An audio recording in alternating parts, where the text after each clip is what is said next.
Hello and welcome to the latest Royal Roundup from TalkTV. So pop the kettle on, this is the Royal Tea. I'm Afua Hagan.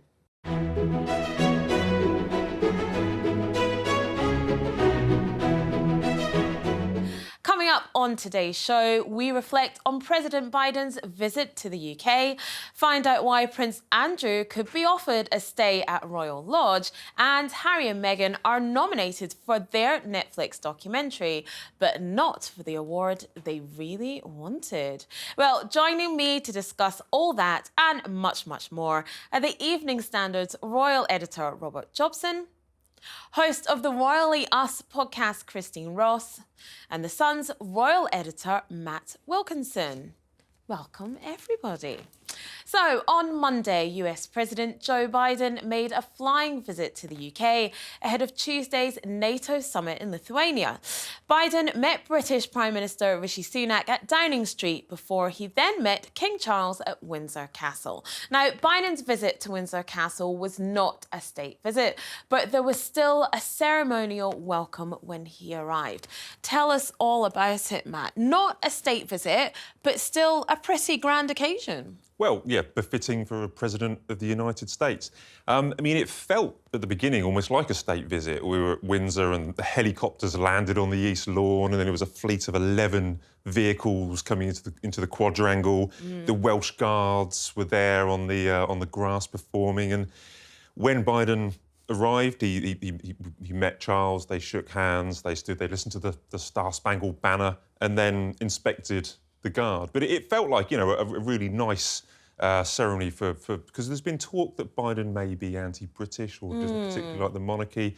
And they were very friendly, very touchy-feely. I think I was there, I counted at least 3 times when Biden had his arm around Charles, which would have never have happened, or there would have been shocking headlines if a US president or a visiting head of state had been that touchy-feely with the late Queen Elizabeth II. But we're told from sources close to the king that he welcomed this, and it's a new reign, it's a new style of being a monarch, and it was an expression of friendship between the two nations and the two head of states that they were so close to each other. Yeah, and I think we kind of needed that expression of friendship, didn't we? Because the US-UK relationship has been a bit frosty of late. You know, Trump was a big fan of the Queen, but it hasn't quite been the days of Barack Obama and Michelle Obama and the Queen and Prince Philip.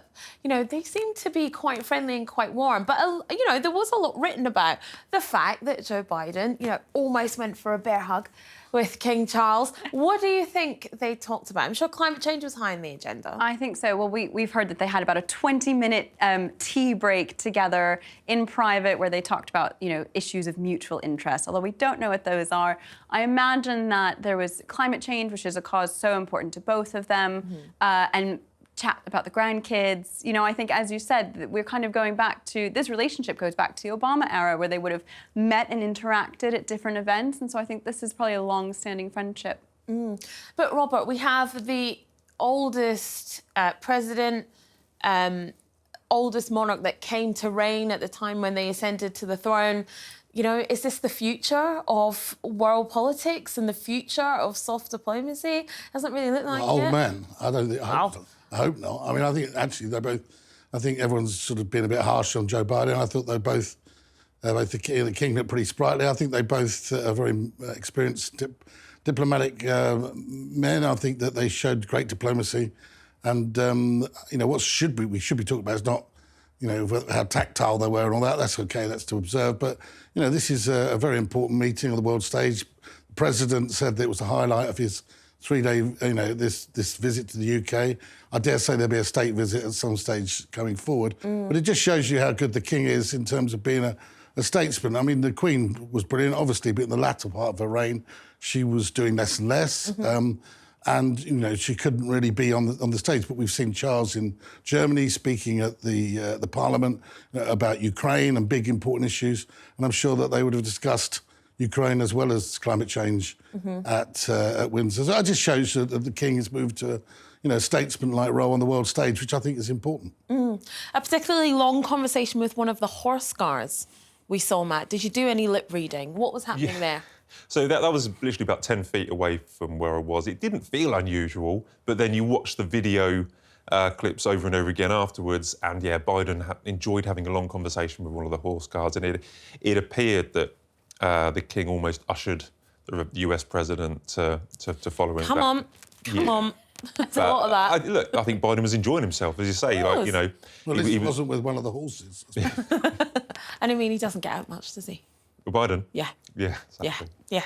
Christine, has there been much talked about this visit in the US? Much interest in the fact that you have King Charles meeting President Biden? I think there's a little bit of interest, but again, they're older men. They don't have quite as much glamour factor as, you know, a real state visit. We'd bring out the tiaras, and that would be really exciting. But I think the fact that the two heads of state met to discuss climate change is really important. In the US, climate change is still a political issue. Yep. And Biden showing so much, you know, placing so much of a priority on that conversation, I think says a lot about how he's going to move forward in his politics. Well, we shall see. Queen Camilla visited Wimbledon this week for the first time since becoming queen. Now, she watched the day's play from the royal box with her sister. Christine, she certainly embraced the tennis whites theme. This is the glamour we wanted. Tell us about what she was wearing. She looked great. She looked amazing. She was in a white dress by Fiona Clare. It had this great black piping and sort of flared out almost like a tennis skirt would. It was giving tennis skirt vibes. I thought she was get on court, maybe. Maybe. Well, she did say that she used to be a ball girl way back. She said it was 100 years ago, and sort of shared her experience about how, you know, active and agile you have to be. Not sure she's still that agile, but she definitely looked like she enjoyed herself. Yeah, absolutely. And now, Robert, we've noticed that the players didn't curtsy to her. Explain to us why that happened, or why it didn't happen, because it has happened in the past. Well, first of all, that she is pretty flexible because she still does yoga at her age at 75. But you know, it's a sporting occasion, isn't it? And I think that it's not. You don't have to curtsy to the Queen. You don't have to bow to the Queen. You don't have to bow to the King. It's totally a matter of personal choice, and that's been the case for many, many years. I think if you go and followed any member of the royal family, I remember being with William and everyone's going, "Oh, how do I address them? You know, is it His Royal Highness, and should I bow here?" They don't expect you to. It's a personal choice. And Wimbledon continues. We can expect to see our patrons out on Wimbledon finals weekend. Could get political, Matt, right? It could get political, but well, it could get political because there are Ukrainian and Belarusian players in the women's semi-final. And if that does happen, you know, there'll be lots of political commentary on it. But look, Princess of Wales is the patron, and we've been reassured that is a role that she will fulfil.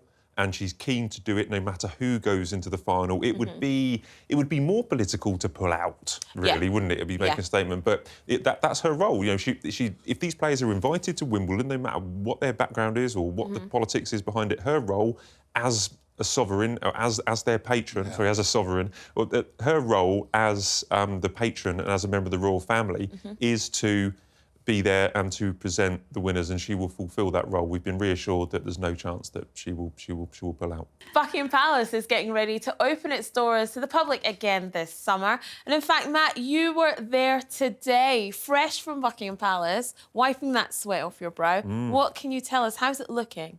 Well, Buckingham Palace is looking incredible inside for the millions that have been spent on the renovation. But there is a new coronation exhibition that's open. Members of the public can now get into the palace and see it. Buckingham Palace is open for longer this summer than it's previously been since Palace opened to the public in 1992.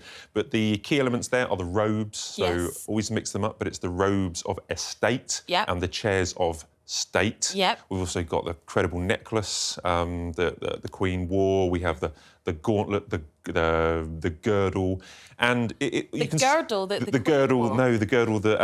the King wore. Lots of these things the thing is, lots of these things you didn't really see on the television because you couldn't see it happening or you couldn't look close in. But you can really get into the detail, particularly on the Queen's robe of estate and the outfit made by Bruce Oldfield. You can see the embroidery of her two dogs. Her grandchildren's names are embroidered. And as I say, it's open to members of the public. I was very lucky to have a quick look round this morning. I'm not the only person that's been around because the King and Queen earlier this week became tourists, and they were actually shown around the exhibition earlier this week on their own little private tour. Lovely. I mean, I went round the first one, and when it opened in 1992, do they still lead you out onto the grass, and then there's a big shop where you can buy loads of goodies from the royal family? Exit through the gift That's shop. what I mean. It's a good tour. It's always worth doing, but it always struck me as quite funny that there was a big shop actually on the lawn that you could buy all the goodies. Probably they put that up on a tent later. Now, Christine, Matt was telling us there about some of the details of the things that we didn't see in the coronation because we couldn't. Queen Camilla's shoes that she wore for the coronation are there as well, aren't they? Incredibly beautiful white satin shoes from Elliot Z, which is a Chelsea-based shoe designer, are on display. And we didn't see, maybe a small peek, but these are something that we hadn't seen at the coronation. They were obviously covered by the incredible gown, and they are on display. It's an amazing example of the timeless design put into Queen Camilla's coronation ensemble. You look at the gown and you look at the shoes, and they could be 200 years old. They could be brand new. I mean, just incredible, incredible design and craftsmanship. Yeah, and that is definitely going to be well worth seeing. Well, Buckingham Palace will certainly make a great visit on many people's summer getaways. But one man who risks losing his own beloved summer getaway is Prince Andrew. Now, apparently the Balmoral estate will be off limits for much of the summer as King Charles has decided to keep the estate open to the public for another 2 weeks. Now, the good news for Prince Andrew is that he's been reportedly told that he can stay in the Royal Lodge whilst ex-wife Sarah Ferguson recovers from her breast cancer operation. And of course, all the best to her. Robert, what's the thinking behind this? Is this just Balmoral will be popular this year because of the Queen's death there last year and we'll keep it open so people can see? Or is this just to spite Prince Andrew? I don't think it's just to spite Prince Andrew. I think that it's to keep it open to the public longer. I think you'll find that the King will still spend time at Burke Hall. It's his home in Scotland, has been for all these years. And I just think, there's only a certain amount of houses you can have, and it's best you do utilise them and open to the public as much as possible. I don't think it's anything to do with Prince Andrew. Prince Andrew wanted to go to Scotland. I'm sure there's somewhere on the estate that he could go and stay. But at the moment, I'm sure that all our thoughts are with Sarah, who's recovering from breast cancer, and the last thing that they would need would be some sort of spiteful action, which I just don't think is the case. I think it's simply a case that the King realises that with so many properties, and if you count them up, there are quite a lot, that you've got to start opening them up more to the public and making them more cost-effective to pay for themselves. Yeah, absolutely. And Matt, Sarah Ferguson recovering from her breast cancer operation, the corgis helping her recover. Do we know how she's getting on? Well, so the Queen famously left, or the late Queen famously left corgis with Sarah and Andrew. And look, dogs are great companions. So, she's been out with her corgis around Royal Lodge, which is, I say we wish her all the best. So whatever helps her in the next couple of weeks and months, because it's going to be hard. But what better way but to spend a little bit of time with and she's spoken fondly about having the corgis as well, hasn't she? Yeah. So yeah, what better way for her? And as I say, wish her all the best. Now, Prince Harry and Meghan Markle's bombshell Netflix series has been nominated for a Hollywood Award. The series has been nominated for a Hollywood Critics Award in the Best Streaming Non-Fiction category.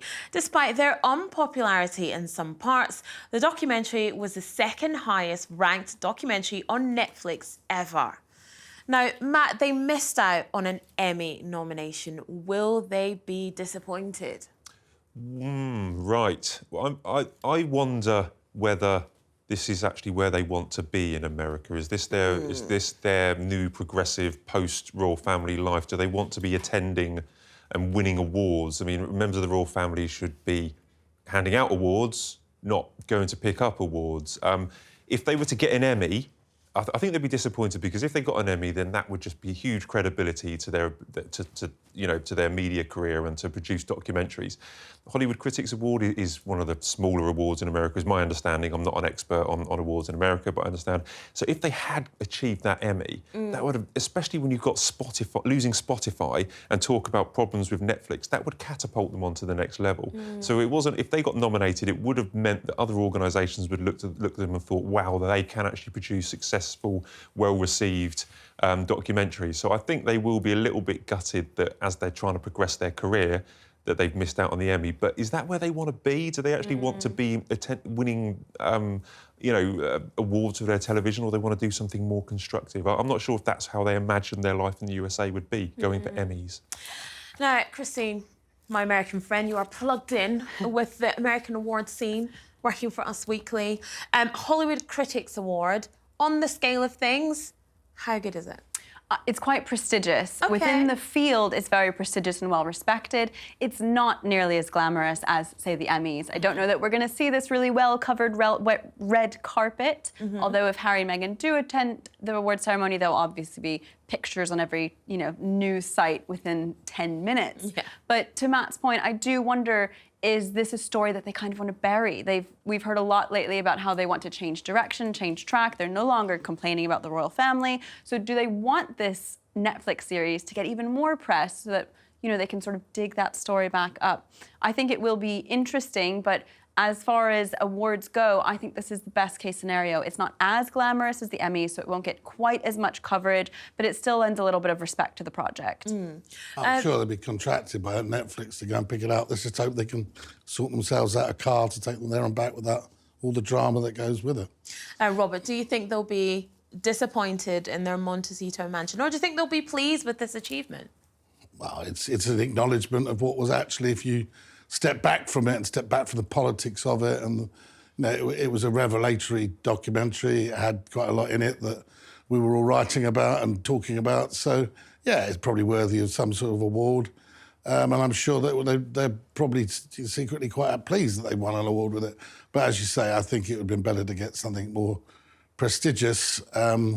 But then, again, they put a lot of time, effort and got paid a lot of money for it. So for them, picking up an award will be another step in the right direction. Just remember when they filmed sections of this just weeks before the late Queen passed, and also some of the the footage and stuff like that was filmed when Prince Philip was quite ill, and there were huge inaccuracies. I mean, we've spoken about the inaccuracies where you've been at some of the jobs that they painted as kind of press intrusion when they were actually. The press were invited, and they had Harry Potter premieres, photographers from Harry Potter premieres posing as. I thought it was the best fiction. And exactly, documentary, not non-fiction. Should it really be up for an Emmy? It wasn't, but was it that high quality when there were so many inaccuracies? I'm surprised that the judges, in many ways, although we all enjoyed it and digested it and wrote about it, was it actually that good quality when there were so many inaccuracies? They know that this award that's not that high, it's going to get a major publicity. The sponsors for the award will be happy because they'll be there. So. It's not a bad thing to do if you're running the awards. So, Matt, in that case, do you think they deserve to win the award? In your own personal opinion? Well, that's what I was just getting at there. Between you and I, no one else. Between you and I. I Clearly not. No, I thought, yeah, maybe the NCA is the correct one for it, and I think that. They don't. You mentioned this. They don't actually talk about this. Harry hasn't spoken about his Netflix documentary thing, and I think they kind of want it buried. I think they want to move on from this as they're not going to appear in front of the camera. I think they want it buried. It was a good documentary for us to digest and find stories in, but I don't think it worked for the couple. I think people disliked them more after hearing their side of the story in both America and the UK. But it produced lots of stories. If a documentary is to win an award for making loads of stories, getting everybody talking, then it deserves it. Didn't it? I mean, that was the other thing. Huge figures. I mean, it was watched by millions and millions, wasn't it? So, Netflix's biggest streaming documentary. So, if you look at it like that, it got the numbers. It fulfilled quite a big chunk of their Netflix contracts, so of which they were paid a fortune. So that they did what they set out to do, really. Christine, what do you think this means for their Netflix deal going forward? An award nomination, it's got to be good. I think so. You know, we've heard this Netflix relationship is still positive. You know, there's no signs of trouble between the Duke and Duchess of Sussex and their team at Netflix. We are still waiting on the Heart of Invictus program. We're still waiting to see what else might come out of this long-term, very expensive deal. But obviously an award nomination and an award win would be a positive for this relationship. Again, I wonder if it's a positive for their actual brand, because to Matt's point, there was a marked downturn in their public approval rating, both in the US and UK after this special came out. So they're in a real difficult situation. If the award wins, we could see an even, another downward turn as we're reminded of that series, but it might also boost their, brand relationships, which are struggling at the moment. They sort of do need to recover from the grifter comment, because, that seems to be the comment that has resonated with a lot of people since then, because it came from someone that's done business in Spotify. So, look, I think they've got to build their reputation again into what it is and what they want it to be, because it's a long way to go. Yeah. Well, let's see what happens at the awards. But there have been a number of rumours circulating this week about what Meghan's next project could be. Now, former butler to Princess Diana, Paul Burrell, claims to have some insight on Meghan Markle's eligibility to run for the Governor of California. Now, he thinks that a bid for the position may not be as far-fetched as some people think. Christine, my American friend, I'm back to you again. Now, Meghan Markle, Governor of California. Arnold Schwarzenegger did it. Not very well. Could Meghan Markle be Governor of California? Anything's possible. I think legally it's very possible. But you have to remember, her approval rating in the US is consistently on a downward spiral. And I think we are hearing more and more uncertainty about her popularity throughout the US. She would have to have a massive, massive PR campaign to turn that around before I thought it was a good idea to put all that money into a political campaign. I'm also not convinced that those are her real long-term aspirations. That's a lot of work. It's such a strenuous job. Yeah. And I think politics need to be a real lifelong commitment if that's something that you want to do. So it's an interesting story. It's certainly legally possible, but is it likely? Now, Robert, I have to ask, where does Paul Burrell get this from? Where do you think this story came from? Maybe he got them out of thin air. I don't know what. I've no idea where he got it from. It does seem to be a strange thing for Paul Burrell to know about, I must be honest. Isn't he normally talking about going on programmes where he's sort of sleeping in beds with rats and things like that, like Celebrity Get Me Out of Here, or doing documentaries about how to make a tea correctly to have it served. I'm not sure that he's so plugged into the American political system, but I've seen her. I've seen her speak, and when we were in South Africa, and she's a brilliant public speaker, and she's very capable. But as I say, has she got the money? Has she got the fan base? You need a lot of. As you said, a lot of energy, a lot of money, a lot of commitment, but also a big fan base and the support, backing of the major political parties to make sure you can get there. And I'm not sure that, say, the Democrats would necessarily want to back her. 2 years ago, Harry and Meghan had a meeting with Gavin Newsom, who's a Californian in charge of basically very big politician out there. But I got the impression that was just like a little friendly kind of introduction to kind of US politics. But I feel if Meghan and Harry really didn't like the criticism in the UK, if they were to become politicians in California and face scrutiny and media criticising them, I can never see that happening. No. Do you not think she's more likely to want to go back to what she did, doing some philanthropic work, but also acting? Isn't that what that's what she made her name out. Wouldn't she want to go back and to do that, try and secure some voiceover work with Disney or whatever? Well, funny you should mention that. Meghan has also been linked with a role in The Bodyguard this week, although many commentators have been quick to rubbish these claims. Could we yet see her return to acting? Robert, you think so? You have called why it? not? Because that's what she did and that's what she does. And I don't see, and she was a big hit in the show, Suits, and so I don't see why not. If that's what your first love is and what you were good at, then why not do it rather than all this other stuff? They don't seem. She's got the profile still. And you don't necessarily have to be universally liked, do you, to be an actor or an actress? I mean, the fact is that they might bring her in because, you know, she'll get put people to come and see her in the cinema, and it'll get controversy, and it'll be written about whatever the film she's in. So why not? They've got to be doing something. I'm not sure, actually. You know, Matt might be, you guys might be able to enlighten me. I'm not actually sure what they do day to day, is the truth. Christine, Bodyguard reboot, Meghan Markle. Now, would you put Kevin Costner in there, or are you getting someone else? Someone a bit younger. Probably get someone perhaps a bit younger. Yeah, who are you thinking? Oh, gosh, I don't know. I'm not au fait with the young, cute actors these days. Tom Holland.